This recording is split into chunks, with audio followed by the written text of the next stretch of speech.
So you're seeing all these miracles and prophecies at a very young age, knowing that God was real, but there wasn't relationship there for you yet. This is the thing. There was relationship, but I couldn't see my relationship with God rightly because all I could see were the things that were going on within my present life. Okay. And so a lot of people, they're going through things and they can't see past what's in front of them. Even though God is all around them, what's in front of them is too big. Okay. Until they can have a change of perspective. So that's kind of how I was during my childhood. From the ages of like 1 year old all the way until 15 and a half, my life was very, a lot of stuff was going on. My mom got cancer, grandfather died. That was a 2-year process of his death. And my dad was in and out of my life. I was not succeeding in school because I have ADHD and I was on all sorts of medicines.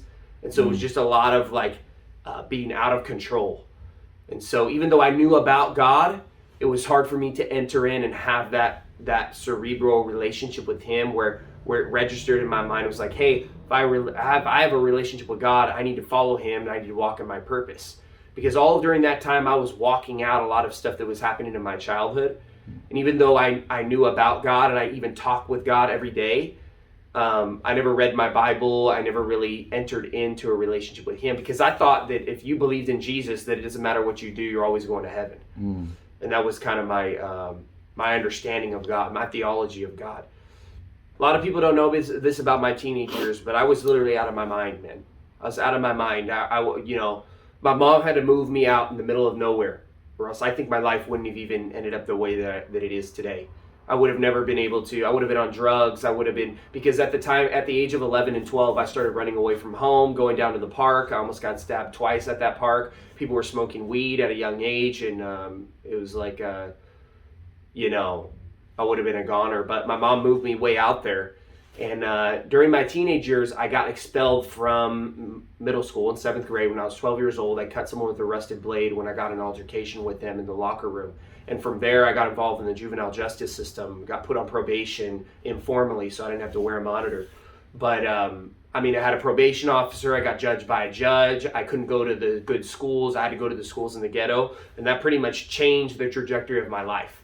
Because I had anger, I had all these things, but I was smart, good at school. I was, on the basketball team, played all different sports, And so I had a lot of that going for me. And, once I got in that juvenile justice system, it was pretty much over for me. Wow. Couldn't play sports, organized, and couldn't do any of those dreams. And even, I was just moving around from school to school. And the things that I picked up with going to a school that was in the inner city of Fresno were damaging to my persona, who I thought that I was. I picked up, I want to be in a gang and I want to do all these things, And so my teenage years were full of strife. My house was full of strife and screaming. There wasn't one day where there wasn't arguments going back and forth in my house between me and my mom because we weren't on the same page of what I wanted to do and what she wanted to do. I wanted to smoke. I wanted to, listen to the music that I wanted to listen to and do the things that I wanted to do. And she was on a different wavelength. And one of the biggest things in my life is because I felt like my life was out of control when I was younger, I wanted to have control over my life. So that led to a lot of anger in my household. And it was every single day, man. And I was whacked out on all different types of ADHD medication. So it was just, it was crazy. So my teenage years were just, I don't even have any pictures my teenage years because that's how, it was just obscure. So. Okay. So you're in this juvenile system. You're going to these schools where you actually have no opportunity to play sports or do anything. You're smoking weed and you're all on all sorts of pills, strife in the house and all that. How does that shift for you to where you come out of that and you encounter the Lord and you just your life starts to turn around?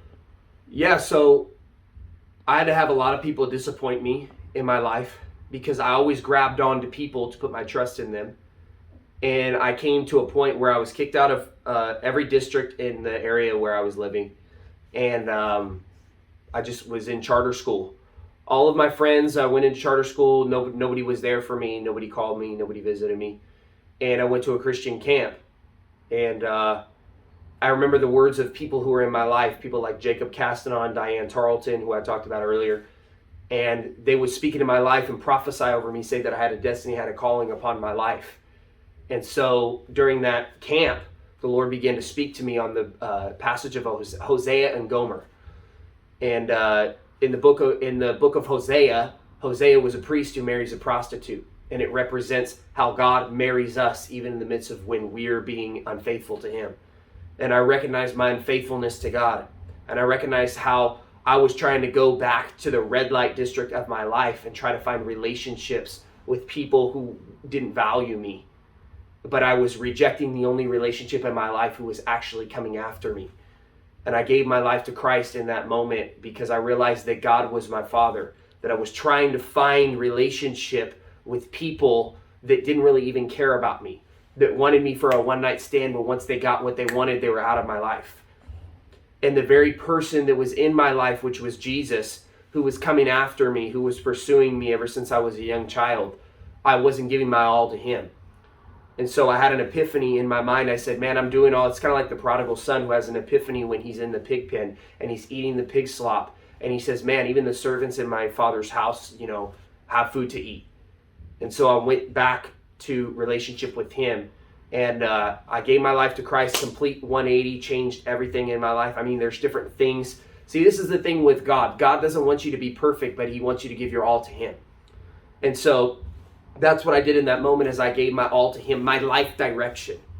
No matter what I was doing, no matter hard, easy, I said, I'm going to follow you regardless of what I'm going through or what kind of vices that I'm dealing with. That didn't matter. See, when you give your life to Christ, it has nothing to do with what you do according to the law, your rights and your wrongs. It has to do with giving your life over to him. And I never had done that before. And the manifestation of that, the fruit of that, is I never read my Bible. I never prayed. I never worshiped.